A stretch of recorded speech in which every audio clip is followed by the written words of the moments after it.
Well, we're back on Antman again because honestly, this is the biggest story of the week. It's crazy to me how fast the MCU's box office is running into a door. Like the decline for this movie has been crazy. Now, I always expected the MCU to decline at the box office, but I didn't expect it to happen this soon. Not this fast. I thought maybe this movie would make a lot of money and then the next one make a little bit less and then a little bit less and a little bit less. But no, it's happening a lot faster than I thought it would. Now, I think Guardians of the Galaxy 3 will be the exception. That movie's probably going to do pretty good. And Marvel and Disney will talk about how Ant-Man is just the exception. It's a one and done. We don't know why it was a problem. Multiple factors, blah, blah, blah. And then the Marvels will come out, and I think that movie's going to fall off a cliff, too. It's going to fall off a cliff, too.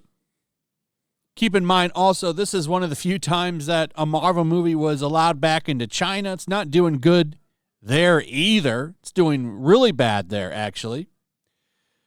And it's also really funny to me how quickly Marvel tried to rush back into the Chinese box office. I was hoping that Hollywood would stop trying to appease them.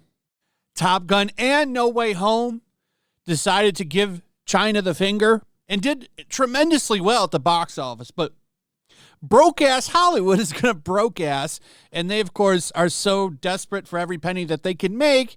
You know, they're turning out their own cushions to find a penny to add to the box office. They, of course, naturally are running right back in. It's sad to see. But anyway, let's get back to Ant-Man. Of course, critics don't like this movie, 48% with critics. Audiences don't seem to hate it, 83%. Now, here's the thing with Ant-Man and the Wasp: Quantumania. I don't think it's a horrible movie. It's not great. I would put it around a 5, maybe a 5.5 with my score. I think it's certainly better than Love and Thunder, and it's definitely better than Multiverse of Madness. I don't even want to call that movie a Doctor Strange movie because it wasn't even his story. At least Ant-Man and the Wasp stars Ant-Man and the Wasp. But the movie is a mess. It's an undeniable mess. There's a lot of problems in this movie, and I think that's something we can all agree on, whether you like it or not, that there is problems in this movie. Jonathan Majors carries this movie on his back. I think he's a fantastic actor. He does a really good job in this movie. I think he's a good Kang. However, it's still got problems. That's why it's failing at the box office. And the reason I'm talking about this is because the writer is shocked by the terrible reviews that this movie has gotten. You're shocked, huh? He's saying that the terrible reviews put him in a low spot, and he was really sad about it. Now, here's the little bit of a break I'm going to cut this guy, Jeff Loveness, who wrote it. It's not entirely his fault. Marvel movies are heavily managed. He was probably told what he needed to put into it and wasn't given that much creative freedom. That's my guess. Kevin Feige and all of them, these are very formula-made movies, which is one of the reasons why they're such shit. A lot of them feel like they were written by AI programs. I went and looked at this guy's IMDb, and the first thing that came to my head was, why is this guy writing a Marvel movie? His credits don't seem to justify it. We take a look at it, and then this is like the first movie this dude's ever written.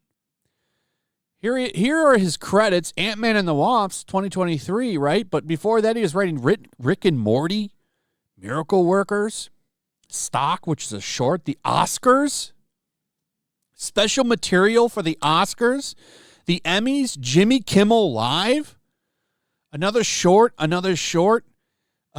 Emmy primetime specials, The Onion News Network, the Onion, Tudor profiles are. This dude has no movies under his name. What is he writing a Marvel movie for?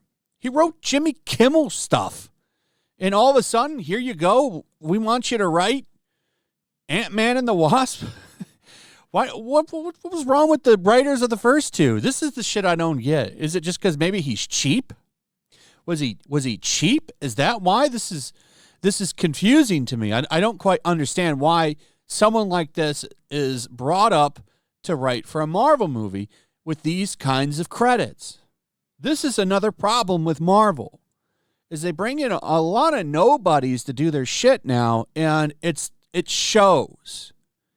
It shows. You can't just bank on it being a Marvel movie and being successful. Eventually, the brand is going to become damaged, and it kind of already is damaged, to be honest, but the dude wrote 238 episodes of Jimmy Kimmel Live.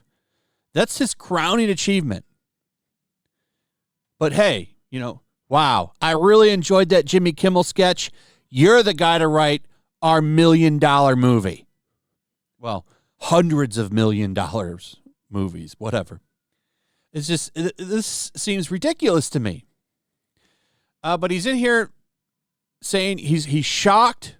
To be honest, those reviews took me by surprise. Loveless recently told the Daily Beast about the extreme critical bashing Quantumania faced. I was in a pretty low spot. Those were not good reviews, and I was like, what the? I'm really proud of what I wrote for Jonathan Majors and Michelle Pfeiffer. I thought that was really good stuff, and I was just really sad about it. He got in better spirits, though, after he had decided to attend a public screening of Quantumania after the negative reviews came out. The screenwriter listened as audience members laughed at many of the jokes he added to the script.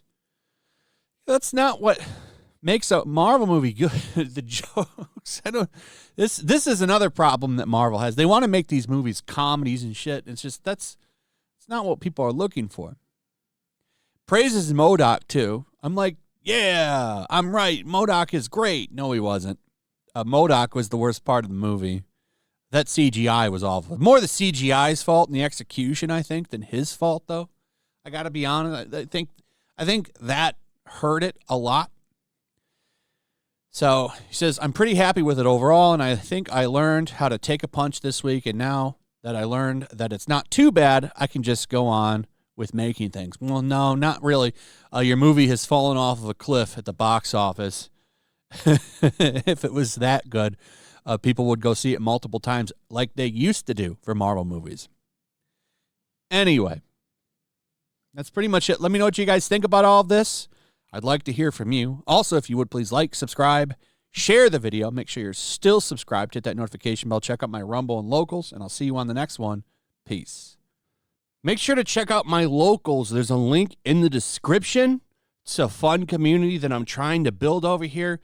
If you don't want to support me on YouTube, you can come over here. None of that money goes to YouTube. You also can just come over here for free. But if you are a supporter over here, I do plan on doing an extra live stream once a month and throwing links to the supporters so you can actually come on and have a supporter live stream with me. Also, it's a good place to catch all of my content. You don't have to worry about notifications like YouTube. They'll definitely work over here. So come check out my Locals.